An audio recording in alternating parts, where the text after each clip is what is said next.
Hi there, welcome back to my channel. I made up my mind. I am not going to be telling you my name anymore. I'm going to be talking about my company. So welcome to Goshen Heights Couture. That's the name of my company. Remember, it is going to be very great one of these days by God's wonderful grace. In my last video, I would like you to go back and look at that video because I really spoke in details about the Llutterloh pattern. I explained how you can use the acrylic rulers. I explained how you can use the catalog. I explained how you can use the symbol page. I explained a lot in details about the Llutterloh pattern. In this video, I am going to take a pattern and I'm going to talk about that pattern.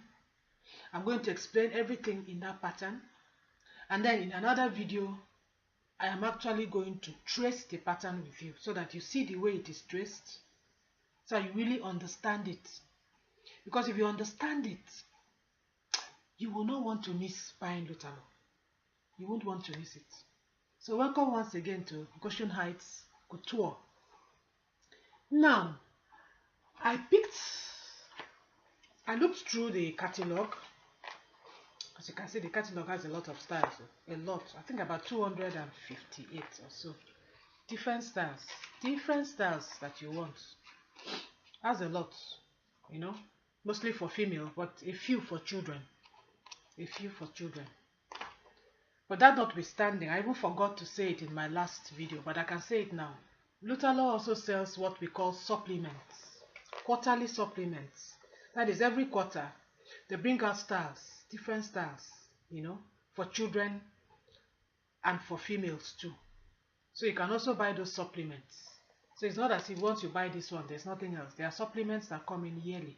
So in a year, there are 4 supplements that come out with different styles. So you can still also buy that to make your patterns. So I went through this and I picked up a pattern, something I want to sew.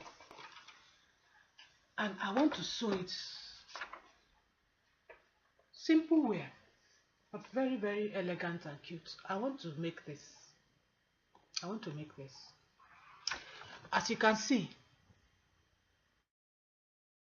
it has some symbols and it's pattern number 128. You can look at it. And you find that it's made up of 2 different materials, made up of a lace and a plain material. So it depends on you. You can use a plain material here, you can use Ankara. Me, I'm going to use Ankara, and I'm going to look for a lace, you know, that will complement that Ankara. That's what I want to do. I don't have the materials yet, but after I finish this tracing, I'm going to market to pick up something that will be suitable for this. So let's look at this now. Now for every style, you turn the back, you have the patterns for that style.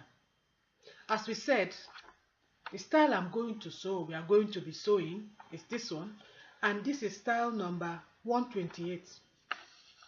So once you turn the back, you look for pattern 128. This is pattern 128, as you can see. That's pattern 128. And if you see on this pattern, look at it very well. You see a lot of symbols. You see MM, you see MMB, you see B. You see a circle with half of it shaded. You see B, you see BC, you see MMB. All these things mean something. That is why I talked about the symbol page in my last video. Please go back to it. There's a page like this. There's a page like this in the catalog that tells you what all this stands for. And you need all this to when you're transferring this pattern to your dress. So it will help you when you're joining them together. You don't go and carry the back part and join to the front. But when you have all this in place, it will now help you to do your joining. For instance, B stands here. B stands here for back. BC C stands for side. So when you see BC, that means side back.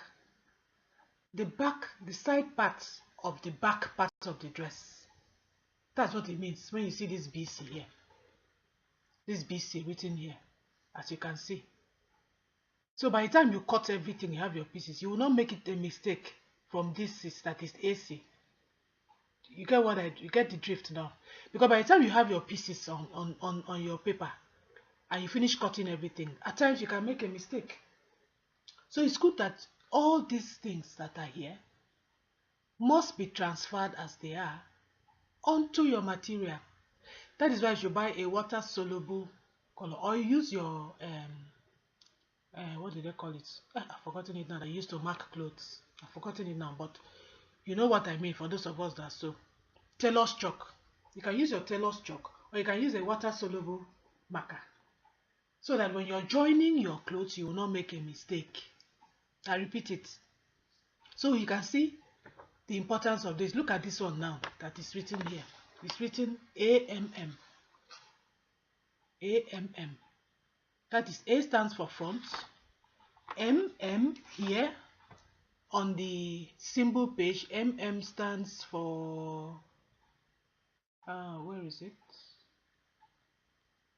MM stands for extra parts.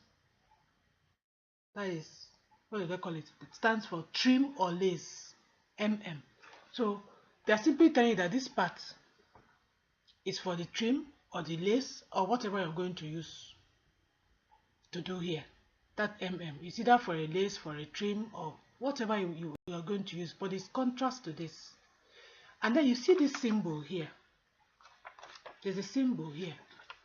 A circle with half of it shaded. That means contrast. It's written here too on the symbol page.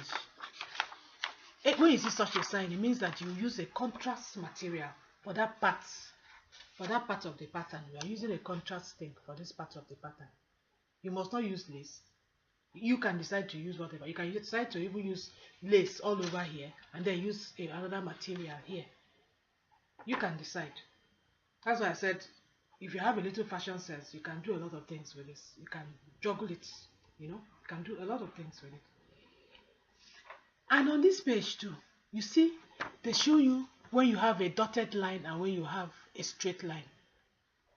Anytime you have a straight line, like look at this pattern we are going to make now. Anyhow you have a straight line, this is a straight line like this. It shows that the material is cut. It's cut. Anytime you have a folded line like this on this pattern, it shows that the material is folded. So what that means, when you're placing this pattern on your material to cut this pattern on your material, it must be folded. It must be folded for you to do that cutting. Please, these things I'm telling you is so important because it will help you to make something very fitting for yourself. It's so important. See? So, now, in my next video, I don't want to overburden you with so many details. Now that I've given you those details here, in my next video, we're actually going to do the tracing. And I want you to follow this tracing step by step. Because I'm going to do the tracing for everything. I might not video the sewing, but it might be strenuous. I might not video the sewing, but I'm going to do the tracing. And I'm actually going to sew that dress. And I'm going to wear it so that you see the fitting. And you'll be amazed. That is all for now. Until my next video. If you love my video, please click the subscription button so that whenever I upload anything, you will get it immediately so that you can follow me on this. It's really exciting to be able to make your own clothes, to be able to make fitting clothes for yourself. You don't have to keep waiting for tailor. You know how our tailors behave, especially in Nigeria. I don't want to talk bad of them, but you know they'll tell you to come tomorrow, next tomorrow. You go there, your clothes is not finished. But if you can make your clothes yourself, good. Or if you have a fashion house and you make clothes for people, you can make fitting clothes for people, you have a lot of customers. Or even if you don't want to make fitting clothes for people, you want to make clothes and sell, Llutterloh is fantastic. You can make some nice blouses, different sizes. That's the amazing thing. All you have to do is get different sizes for people and then make your blouses and sell, or make your skirts and sell, or make your top and shorts for people and sell. I'm giving you ideas now without payment. You're not paying me. Thank you so much for watching and have a wonderful, wonderful day.